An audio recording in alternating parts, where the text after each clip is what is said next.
Gravação. Então, boa noite, pessoal.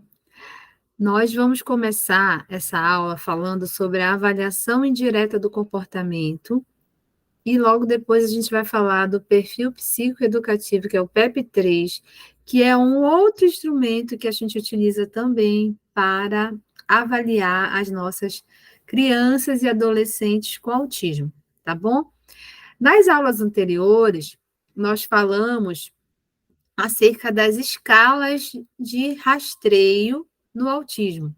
Então, a gente já falou sobre a MCHAT, já falou sobre a CAR, já falou sobre a escalata, e agora a gente vai entender que, mesmo aplicando essas escalas, a gente precisa também ter uma base, uma coleta de informações aí sobre o comportamento da pessoa no ambiente como um todo, escola, família, no ambiente geral.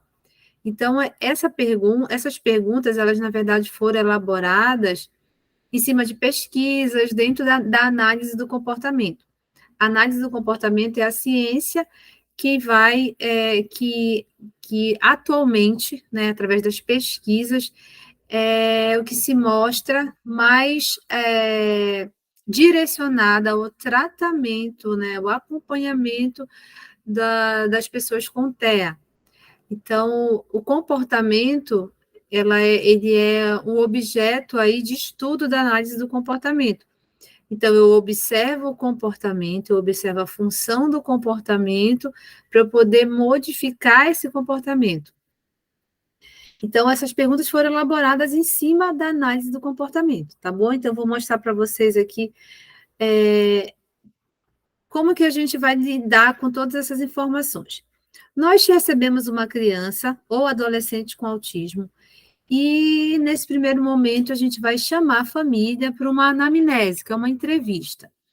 A família passa por essa anamnese, você vai fazer todas aquelas perguntas básicas para a família, de como é que foi a gravidez, como é que foi o desenvolvimento da criança, e depois você vai pedir para a família também te responder algumas perguntas em relação ao comportamento dessa criança, não só no perfil ali família, mas também no perfil no ambiente social, em especial na escola.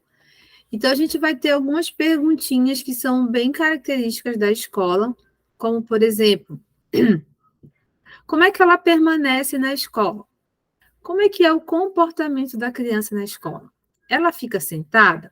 Essa pergunta, gente, ela é uma pergunta que pode ser feita para a professora. Então, a gente vai fazer, vamos perguntar para a família, mas a família vai precisar também coletar essa informação com a escola. Porque muitas vezes a escola ela apresenta certo receio de chegar pura e simplesmente te dar essas respostas, até por medo de que a família não possa não gostar, medo de perder o aluno, tem uma série de fatores. Então, a escola, assim, logo de primeira, essas perguntas para a escola, elas precisam ser perguntas que você precisa ter a aceitação da família primeiro. Você vai perguntar para a escola. Essa avaliação indireta do comportamento, ela também é uma avaliação que é feita também na escola, ou seja, através do olhar do professor.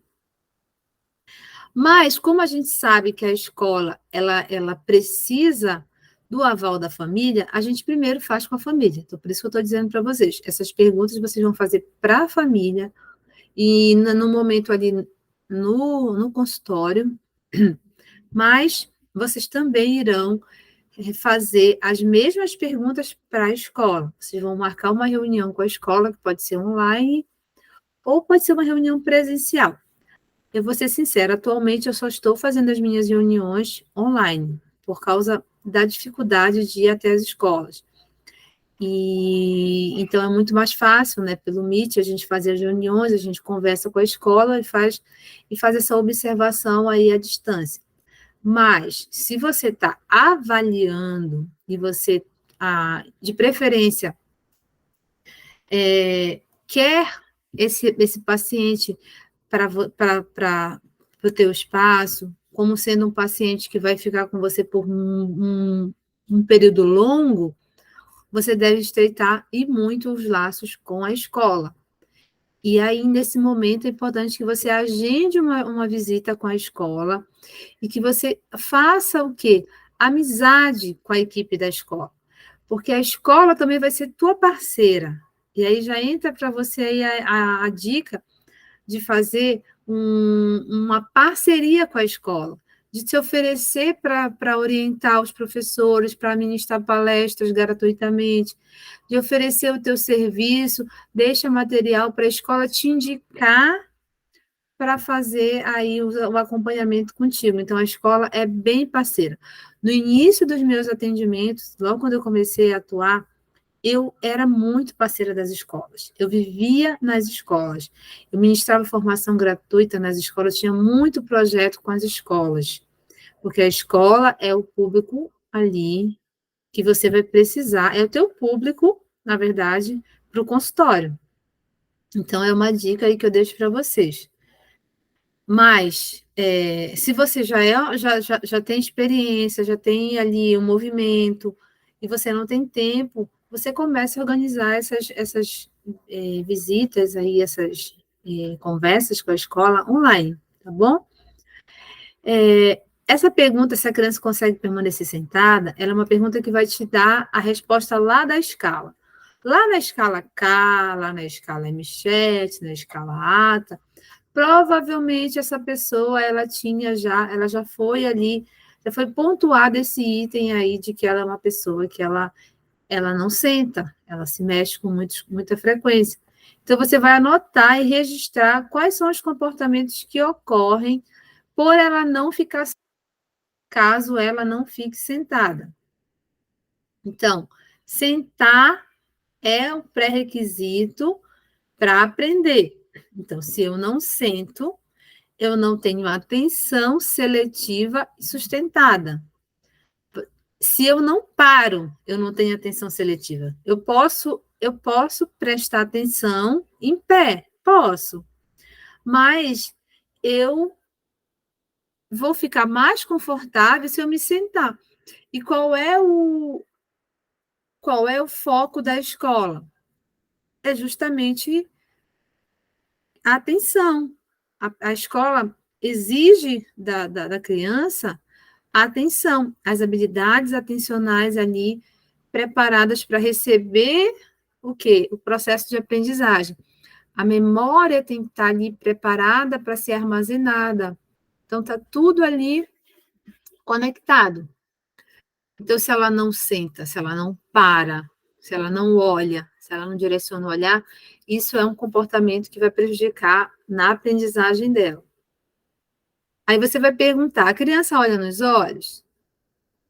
Mas qual é o período que ela geralmente olha nos olhos? A família vai te dizer que não sabe, mas aí você dá um exemplo para a família. Olha só, eu vou olhar para você. Ó, vamos contar? 1, 2, 3. Pronto, eu olhei para o lado. Pelo menos 3 segundos eu mantenho o olhar com você. Então, e isso é importante observar. E qual é o comportamento que essa criança faz? Socialmente inadequado, ou seja, ela bate no colega, ela corre. A família vai te dizer, se a família não aceitar o diagnóstico, ela vai te dizer que a criança não tem nenhum desses comportamentos. E aí, quando você vai conversar com a escola te diz que esse comportamento existe. Então, por isso que é importante você primeiro conversar com a família, para depois você ouvir a escola. E aqui você vai pontuando o comportamento da criança. Joga material no chão, bate na professora. O que acontece com o comportamento? Lambe paredes, corre de um lado para o outro. E aí você vai descrever aqui como é que a professora conduz esse comportamento. A família, nesse momento, também vai te dizer que se ela quer camuflar, ou seja, se ela não aceita, né, o diagnóstico, ela vai te dizer que a professora não relatou que a criança tem um comportamento inadequado. E muitas vezes, como eu falei para vocês, a escola teme a reação dos pais, a professora, eu sei porque eu já fui professora, já fiquei também em sala de aula, eu sei que é bem difícil para o pai, para a mãe, muitas vezes aceitar que aquela criança ali apresenta um comportamento socialmente inadequado. Então, às vezes, o professor nem relata porque já sabe que aquela família vai ter ali o processo ali de rejeição. Então, aí é importante que você descreva e que você observe o que é falado para aquela família, o que a escola fala para aquela família. E aqui você vai pedir para a pessoa marcar quais são os comportamentos que ela considera inadequado na criança, em casa, eventos, família, shopping, por exemplo. Quando você sai com seu filho, ele fica correndo sem parar? Quando você, por exemplo, diz que não pode, ele morde? Ele se joga no chão? Ele parece que ele não escuta quando você chama, e você começa a fazer as perguntas, e aí você vai ticando ali o que tem mais a ver ali com o comportamento da criança. Na escola, né, se ocorre na escola, se a professora, essa pergunta aqui seria para professoras, caso esse comportamento acontecesse na escola, como que a professora conduz? Aqui já seria uma pergunta, já que você vai perguntar qual é o comportamento da família no caso da criança fazer birra. Então, aí você tem que explicar qual a diferença de birra, né, para crise sensorial, porque às vezes a criança ela tem crise, ela entra em crise sensorial. Então, como diferenciar uma crise de uma birra? A birra, ela aparece ali no momento de que ela é contrariada. Então, por exemplo, é o celular. O celular é o exemplo mais clássico. Eu estou sentada ali na recepção esperando o atendimento e eu estou com meu filho e o meu filho está ali vendo o meu celular ou mexendo. Eu deixo ele mexer no meu celular. No momento que a terapeuta chega e pede para o meu filho entrar, eu retiro o celular do meu filho. Aí ele entra, que a gente vai dizer, num processo ali socialmente inadequado. Ele começa a gritar, ele se joga no chão. Isso é birra. Isso é birra. A crise, ela vai ser provocada por um fator sensorial. O que pode acontecer? Ele já teve excessos de birra, e os excessos de birra podem provocar crise, porque ele já teve uma desregulação ali. Então, a gente tem que observar, por exemplo, que nem tudo é crise. Então, a birra, ela aparece ali bem pontual. Geralmente é no contrariar, quando a criança é contrariada. Quando você direciona o comportamento para ela que ela tem que seguir, ela não quer seguir, ela manifesta o comportamento de birra. Então, é bom que você passe também essa informação para a família. E isso é muito comum no autismo, porque lembra do reforçamento? O autista, ele tem necessidade de fazer, né, de estar ali o tempo todo ali com o hiperfoco, com o objeto de interesse, com o reforçador prazeroso. Então, se o celular é um reforçador prazeroso para ele vai ficar no celular. Ele quer ficar no celular o tempo inteiro. Então, aí não tem medida para ele ficar no celular.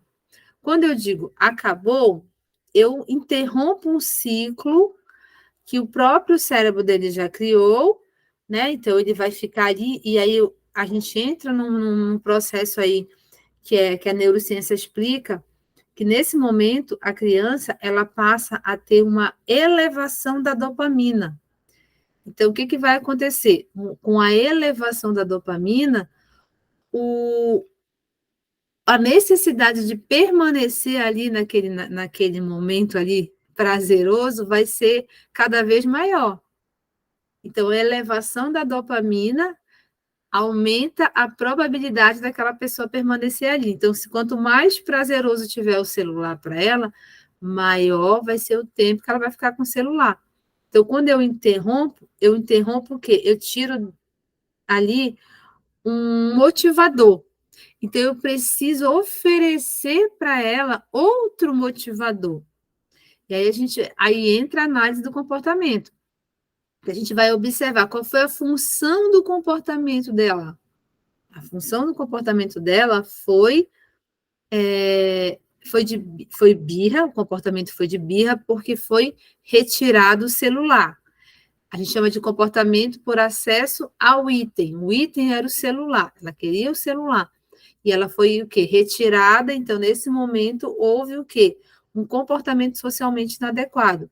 Então, eu tenho que remodelar, já que a questão aí é o celular, eu tenho que dizer para ela que combinar com ela, que a gente vai fazer tal coisa e depois a gente tem o celular como recompensa. Então, entra aí um reforçador.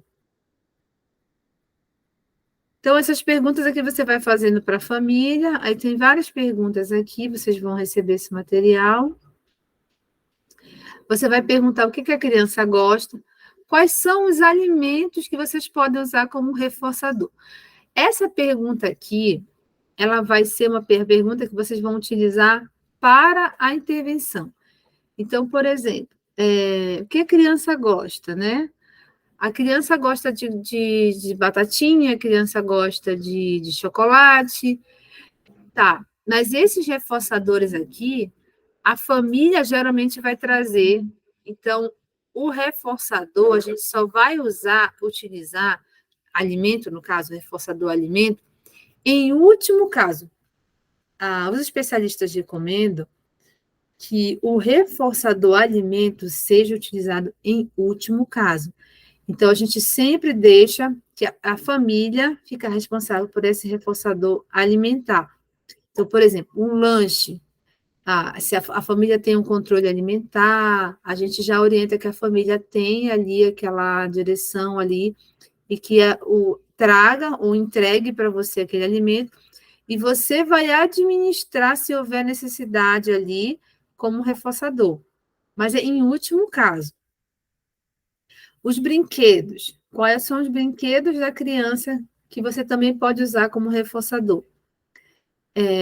O brinquedo a gente vai usar de diversas maneiras, porque a criança que tem hiperfoco, ela vai, por exemplo, focar no brinquedo.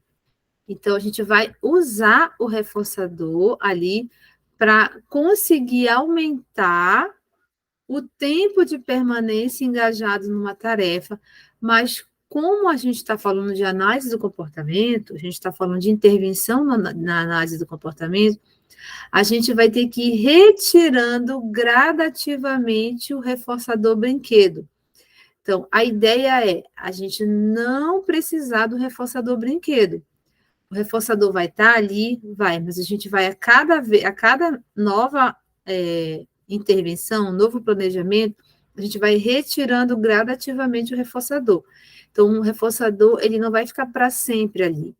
É justamente para a gente poder aumentar, que a gente aumenta o tempo de permanência e reduz ali o reforçador. Porque ao tempo de permanência vai fazer com que ela tenha interesse em outras coisas. Por exemplo, eu estou ali brincando, vou dar um exemplo do que aconteceu hoje. O paciente levou o Roblox dele, o robô, Roblox em robô, boneco. E é o reforçador dele. Ele já tinha, antes das férias, ele levava esse Roblox muito. E eu fui ali, deixando o Roblox ali um pouquinho de lado, utilizei, sim, para fazer as intervenções, o Roblox falava, o Roblox fazia atividades, fazia tudo. Mas eu fui deixando meio que de lado e ele foi se interessando por outros reforçadores. Ele se interessou, por exemplo, pela massinha de modelar e pelo slime, coisa que ele não gostava, porque ele tem muita sensibilidade. Mas hoje, como ele estava de férias, ele retornou, hoje ele levou o Roblox reforçador, um reforçador. E ele só levou, mas ele não utilizou, ou seja, ficou lá em cima da mesa. Eu também não utilizei, mas ele levou. Então, assim, é como se o cérebro dele entendesse assim: eu vou para lá com a tia Liliane, eu tenho que levar o Roblox, mas eu não vou usar na sessão. E ele não usou, ele explorou outros brinquedos. Ele teve um repertório bem mais amplo, sabe? Mas levou o Roblox. Então, para vocês verem que o reforçador fez ele lembrar, ativou a memória dele de que lá naquele ambiente ele poderia levar o reforçador, ou seja, é algo que vai fazer ele lembrar para poder participar ali da sessão e se engajar. Então, isso foi bem interessante, sabe, o que ele fez hoje. Músicas, vídeos, tudo isso você pergunta se você pode usar tablet, celular, porque tem famílias que não permitem, né? Então é importante você perguntar. E agora, depois que a gente fez as perguntas, né? E a gente já sabe que a criança passa por uma. A criança segue um critério diagnóstico de autismo, nós já avaliamos com as escalas, nós já temos ali a pontuação dessas escalas, já sabemos que essa criança segue um critério diagnóstico. Nós vamos usar aí alguns protocolos para a gente fazer a intervenção. A gente vai usar protocolo para montar o plano de intervenção. Alguns protocolos que são muito utilizados são o VIPMAP, o Wables, o Portage e a escala PPR, né, que vocês já conheceram, a escala PPR também. A gente usa muito para montar plano de intervenção e protocolo de rastreio de leitura. Dentro desses protocolos aí, a gente também tem o PEP3, que eu vou mostrar para vocês agora. Então, o PEP-R, que é aquela escala grandona que a gente viu, que tem vários itens que vocês podem usar para fazer também intervenção. O Portage, que vocês também, não sei se vocês já conhecem, mas algumas alunas minhas que estão aqui, eu já tive, já ministrei algumas aulas sobre Portage. E alguns protocolos de rastreio de leitura, que quem, por exemplo, já fez aula de mentoria comigo, eu sempre oriento alguns protocolos de leitura. O VIPMAP é um protocolo que ele exige uma formação para você aí estar manuseando ele, mas ele não é um protocolo restrito. Assim como o Wables, também exige formação, mas não é restrito.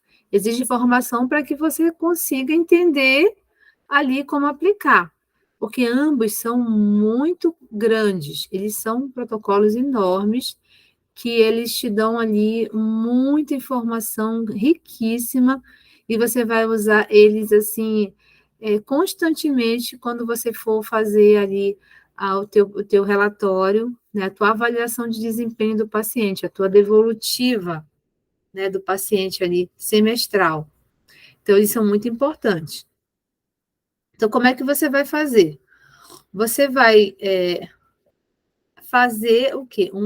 Uma avaliação e você vai fazer um plano de intervenção em cima desses protocolos. E depois desse período que você concluir a avaliação, você vai elaborar os programas de ensino, né, que a gente chama de PEI. Né? Você vai elaborar o PEI dessa criança e os programas de ensino dela. Você vai registrar os resultados desse programa, você tem que ter tudo registrado, porque você vai estar ali mostrando para a família que você está seguindo ali um instrumento, que a criança está evoluindo, que você consegue perceber a evolução da criança. Então, você vai estar mostrando para a família que você consegue estar fazendo esse trabalho aí de uma forma técnica. Não é só do olho, entendeu? Eu acho. Não, é técnico.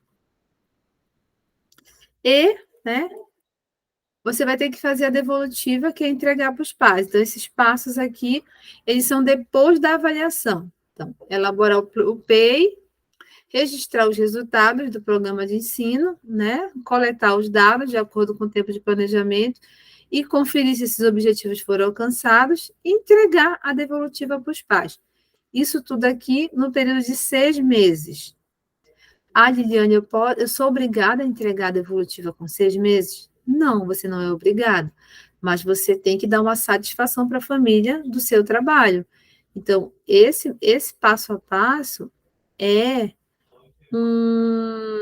uma forma de você fidelizar ali o teu cliente, de que você pode mostrar para o teu cliente que você está ali dedicada, que você está ali focada em ajudar a criança e que você tem ali um compromisso com a família. Deixa eu ver aqui.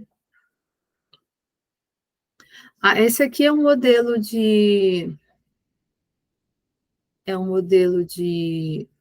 programa que você pode estar também trabalhando, né? Algumas orientações, tipo se a criança espera, se ela senta. Esse aqui já é mais focado na análise do comportamento. Esse aqui é mais para vocês conhecerem mesmo.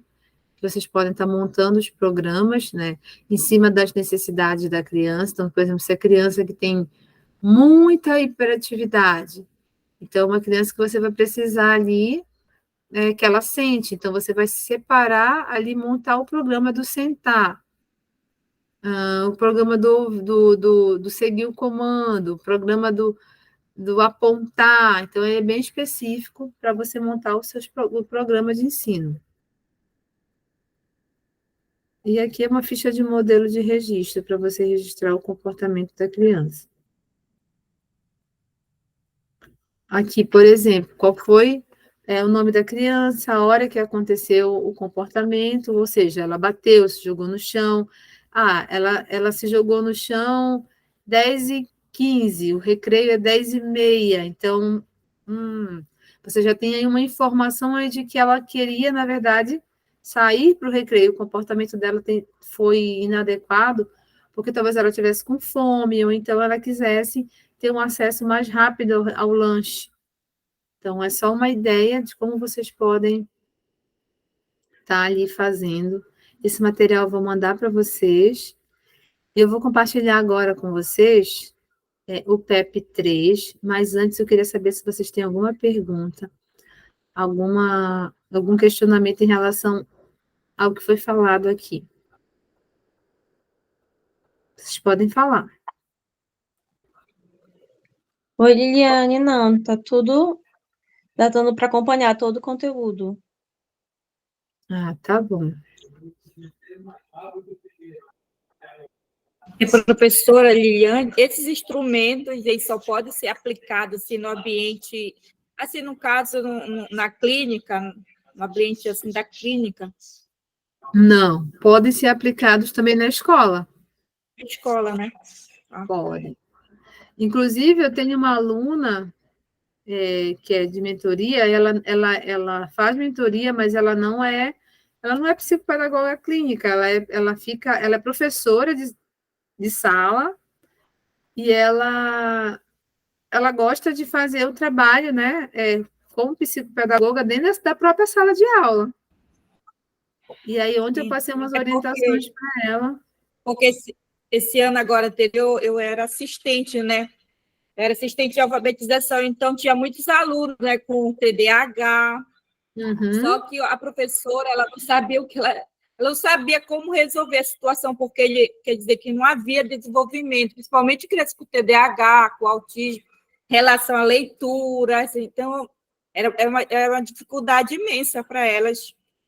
E sabe assim, ela não tem assim um caminho para seguir, né, para resolver em relação ao desenvolvimento da criança, né? Leitura, escrita. Isso Criança mesmo. com TDAH, principalmente, que não se concentra, né? Não tem concentração. É isso. É isso mesmo. É isso mesmo. Eu acho que o professor ele deveria estar ali.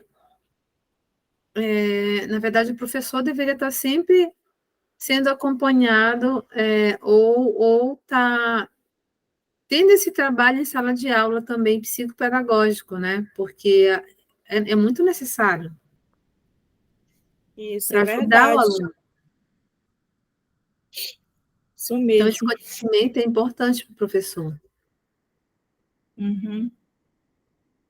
Então, gente, esse aqui é o PEP3. Esse aqui é uma cópia, não é o original, mas vocês podem adquirir esse instrumento na Amazon, na Casa do Neuropsicopedagogo.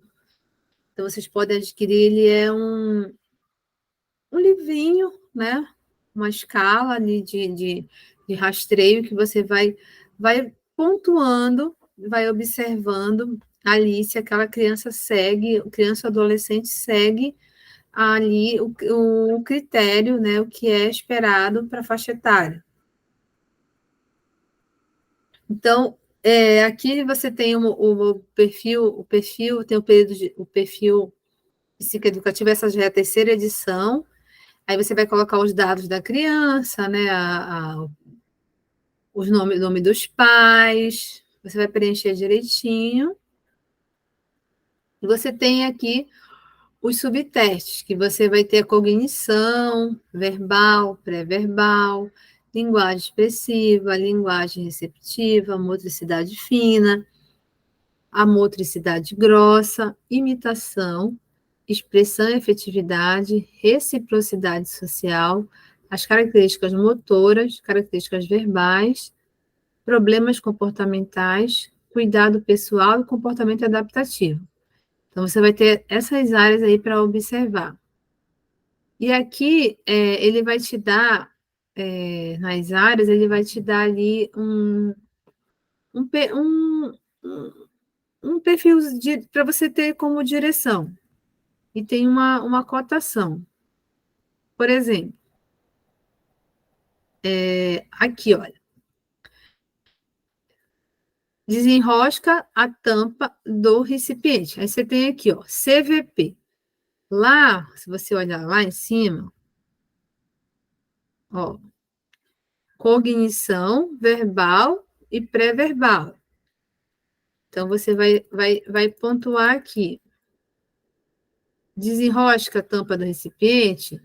Aí, se ele tem essa cognição, você vai marcar aqui. E assim você vai pontuando. Faz bola de sabão, examina.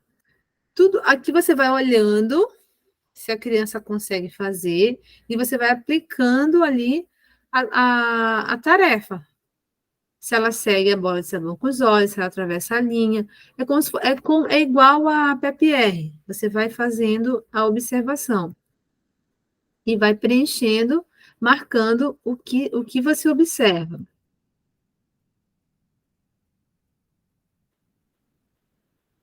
Aí você vai observando os itens. A gente é porque esse instrumento, ele é um instrumento que ele é muito para montar ele é muito utilizado para montar o plano de ensino. Então, eu não vou entrar muito nele, na verdade, você não vai usar ele para você fazer a avaliação. Você já fez a avaliação lá com as escalas, e aqui você vai só ter como base para você montar o plano de ensino. Entendeu? Por exemplo, ele tem 6 anos, mas ele não salta, por exemplo, com os pés juntos. Ele tem 7 anos, mas ele não imita o movimento. Eu peço para ele levantar o braço e tocar no nariz. Ele não faz isso, então ele tem atrasos. Então, eu vou ajudar esse meu paciente aí no processo de intervenção, utilizando esse perfil psicoeducativo. Como que eu faço? Eu faço para usar ele como adaptação e montar o meu programa de ensino. Eu vou seguindo os itens que eu vejo que ele não faz. Por exemplo, ele nomeia de 14 a 20 figuras. Esse meu paciente de hoje, ele não consegue nomear 14 figuras. Se ele nomear 5 figuras, é muito. Então, ele não tem esse domínio. Então, como eu sei que ele não tem esse domínio, eu vou, no plano de intervenção dele, eu vou colocar, nomear 14 figuras. Vocês entenderam? É assim que eu faço uma adaptação. Eu utilizo ele como uma base, né, um objeto de consulta, mas eu não aplico ele no dia a dia ali no processo ali de diário ali da minha prática. Eu só tenho ele como modelo, como base. Deixa eu passar aqui para mostrar para você. Aqui, ó, ler. Na questão de você tem a BNCC, que te norteia e te diz que uma criança de 8 anos, ela já deve estar lendo e escrevendo. Mas é uma criança que tem autismo, tem atraso de desenvolvimento.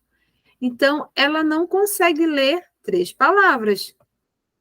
Ela não lê frase corretamente. Então, isso que não acontece, eu coloco no meu plano de intervenção. Eu preciso saber, eu preciso entender do desenvolvimento neuropsicomotor, eu preciso entender o que é esperado para a faixa etária, para eu poder montar o meu plano de intervenção. Eu vou mostrar para vocês um plano pronto, para vocês terem noção. Deixa eu só passar aqui. Eu vou mandar também esse perfil para vocês. Aqui tem uma pontuação que você vai conferir e vai dar o resultado. E aqui tem a tabela de pontuação. Ó, aqui, sem problema é igual a 2, problema moderado é 1 e problema severo é 0. Então, ele te dá aqui uma média para você ter um norte, e te dá o resultado bruto, final.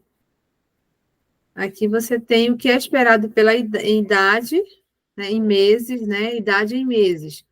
Então, ó, aqui o que é esperado no CVP em 83 meses, 68. Então, ele vai te dando o norte, ele vai te dando o score ali do que é esperado. Você tem como saber se está ou não esperado. Ele vai te dar essa direção para você montar o plano de intervenção. E aqui você vai fazendo as anotações necessárias que você pode fazer. Deixa eu só passar mais um aqui para vocês verem. Espera aí. Rabisca. Passa por cima 3 formas.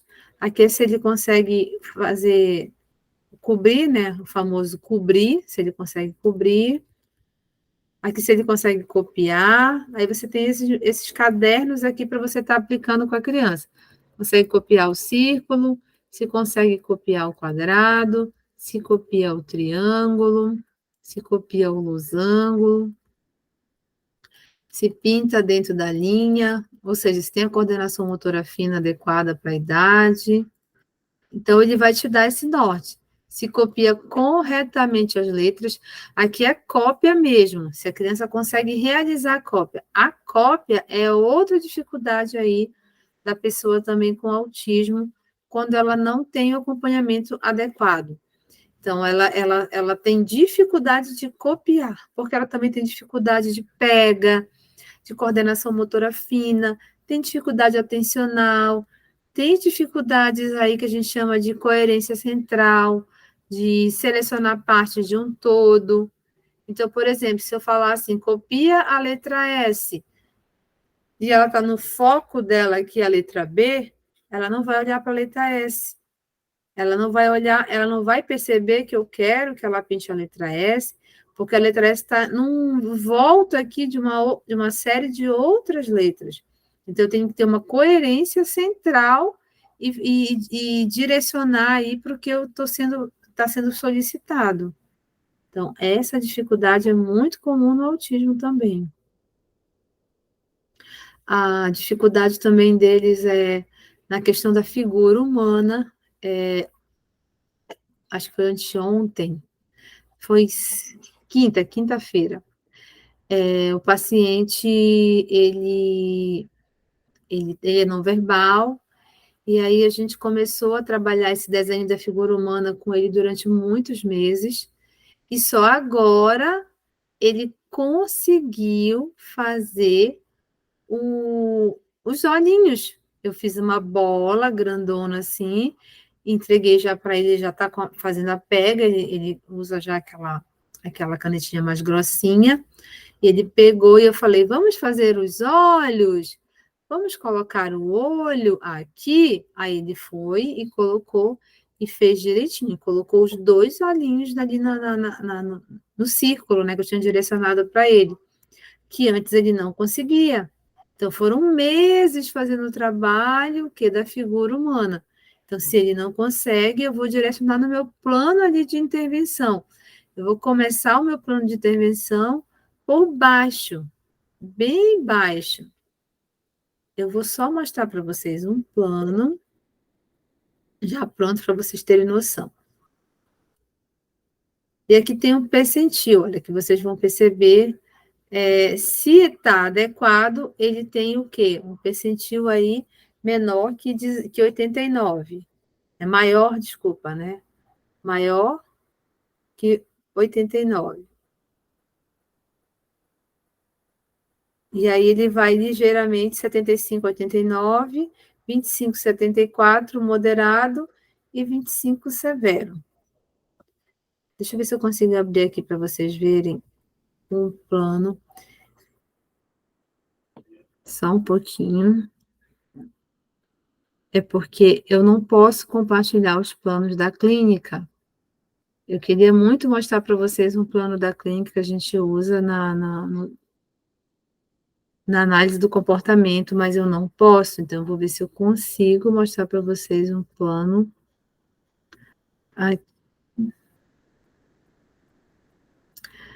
de uma criança,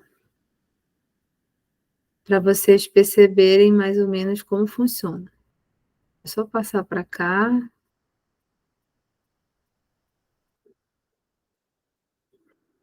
Só para vocês terem noção aqui.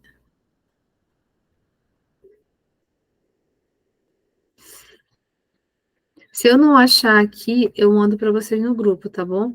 É porque eu não posso mostrar para vocês o plano da clínica, como eu falei.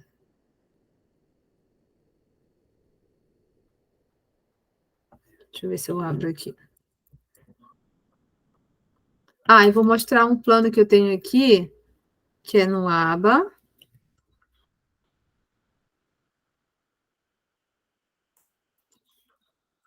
Eu acho que está sem o nome da criança. Deixa eu ver aqui.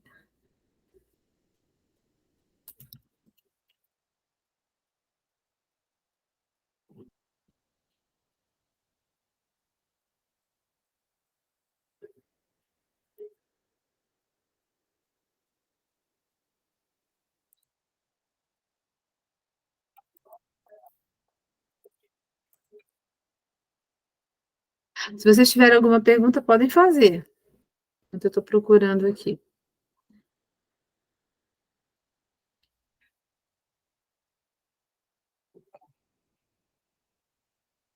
Vocês estão entendendo?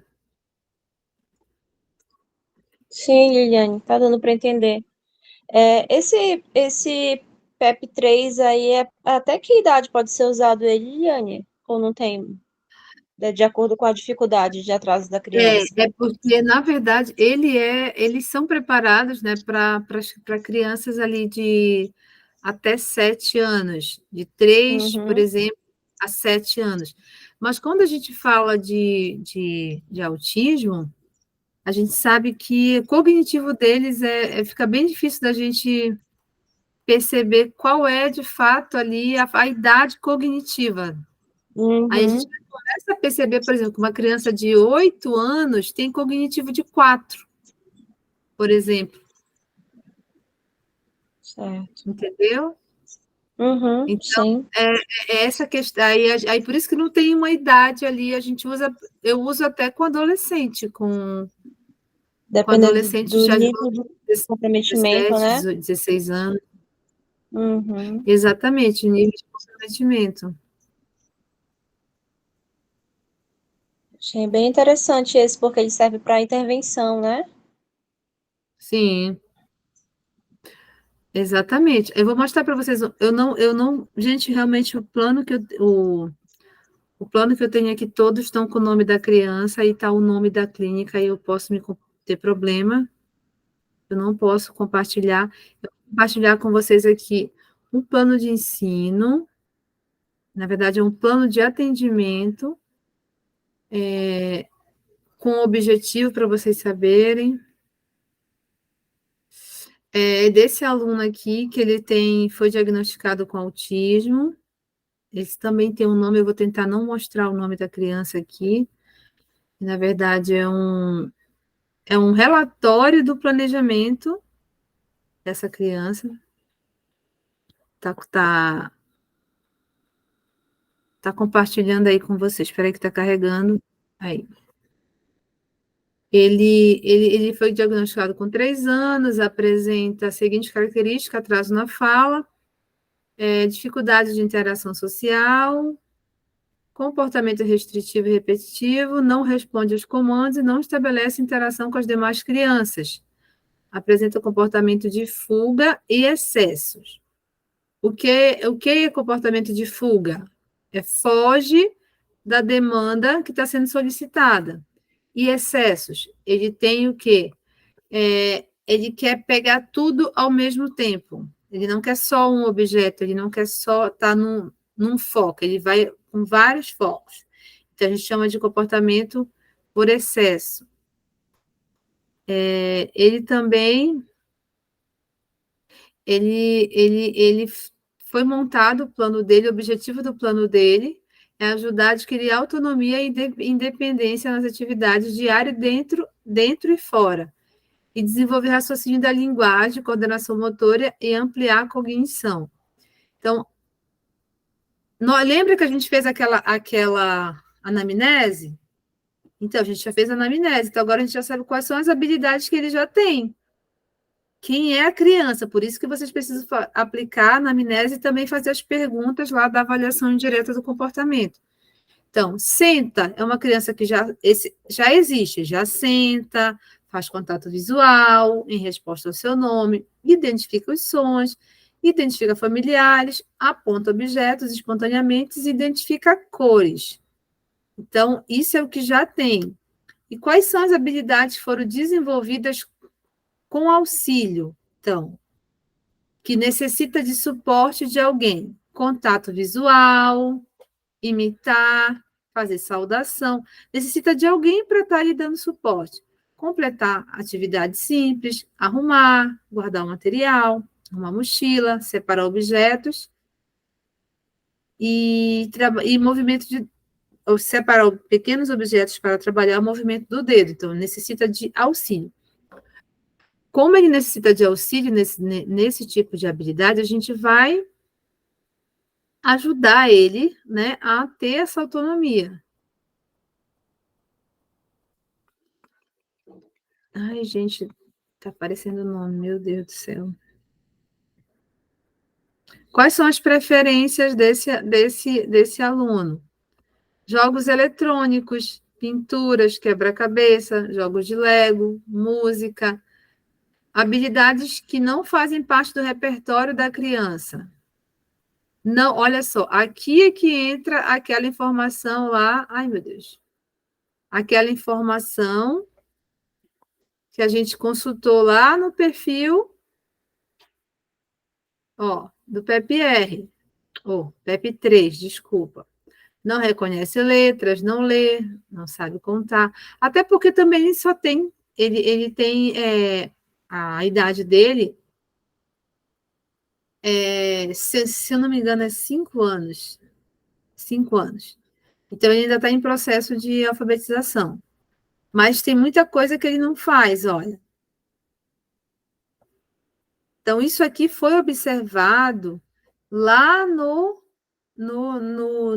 com o auxílio do PEP-3, só para vocês terem uma noção, como a gente vai precisar deles para a gente poder montar a intervenção. Certo? eu não vou poder continuar mostrando, gente, porque ele está com o nome ali do paciente. Então, a gente vai precisar suspender aqui a amostra dele, tá? Mas não se preocupe que eu vou editar direitinho e vou mandar para vocês esses modelos para vocês terem aí como suporte no atendimento de vocês, tá bom? A Janaína quer falar? Quer fazer pergunta? Eu vi a mãozinha levantada.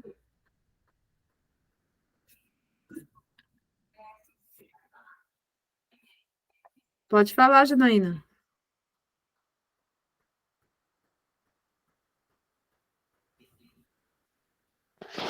Eu cheguei atrasada aqui e eu perdi o início. Eu queria saber se o teste é só para crianças com TEA ou se é aquelas que a gente detecta só o transtorno de aprendizagem.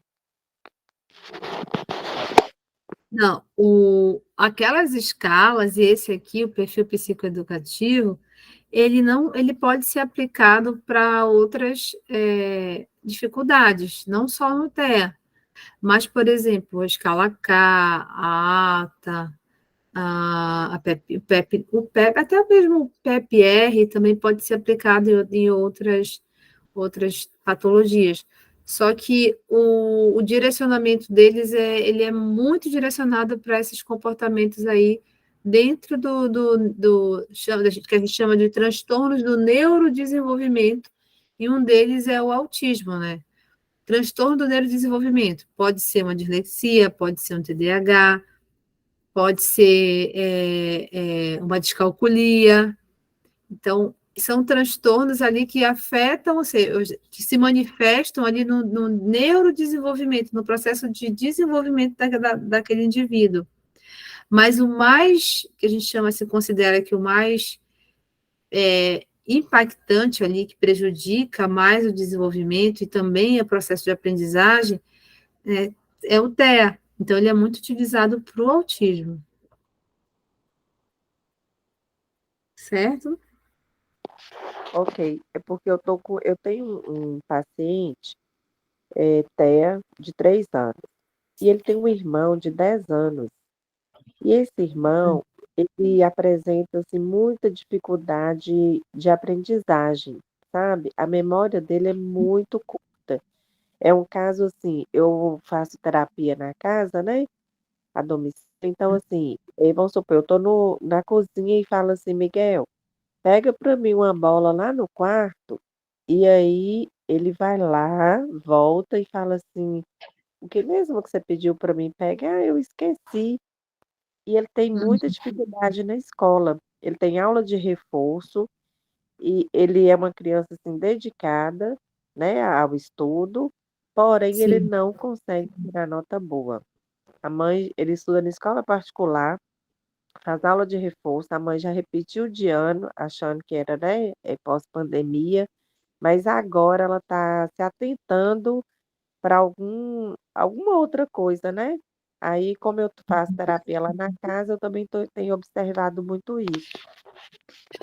Nesse caso, Janaína, não existem outros protocolos que você pode aplicar que são mais direcionados do que esses protocolos, porque nesse caso a gente vai observar a atenção. Aí o mais adequado seria tu aplicar, por exemplo, o SNAP 4, não esse PEP 3, entendeu? Seria assim, tem outros protocolos que tu podes aplicar no lugar desse, porque esse foco aqui é o autismo. Quando a gente está direcionando para os instrumentos para o autismo. Nesse teu foco, a gente já está vendo aí que tem muita característica de TDAH. E aí a gente tem que investigar aí como é que está essa memória, aí já vai ser outro protocolo. O SNAP 4 é um deles. Então, assim, eu te aconselho que tu tenha supervisão, né, individual, para a gente poder estudar os teus casos, assim, e bem específicos, eu te direcionar os instrumentos bem específicos para o perfil do teu paciente que tu está avaliando. Que aí tu podes emitir um relatório e emitir uma hipótese diagnóstica e depois fidelizar aquele paciente ali no teu consultório. Porque aí tu consegue fidelizar ele quando tu faz uma avaliação, tu direciona como sugerir uma intervenção, tu já tem esse paciente ali fidelizado. Tá bom? Tá bom, Flor, obrigada. Então tá, meninas, a gente vai encerrar a aula. E aí, qualquer dúvida que vocês tenham, manda mensagem para mim no PV e eu vou mandar, tá? Material para vocês lá no grupo. Essa aula vai ser compartilhada com vocês amanhã, tá bom? Tá Tudo ótimo, Viviane. bem? Obrigada. Obrigada a vocês. Boa noite. Boa noite.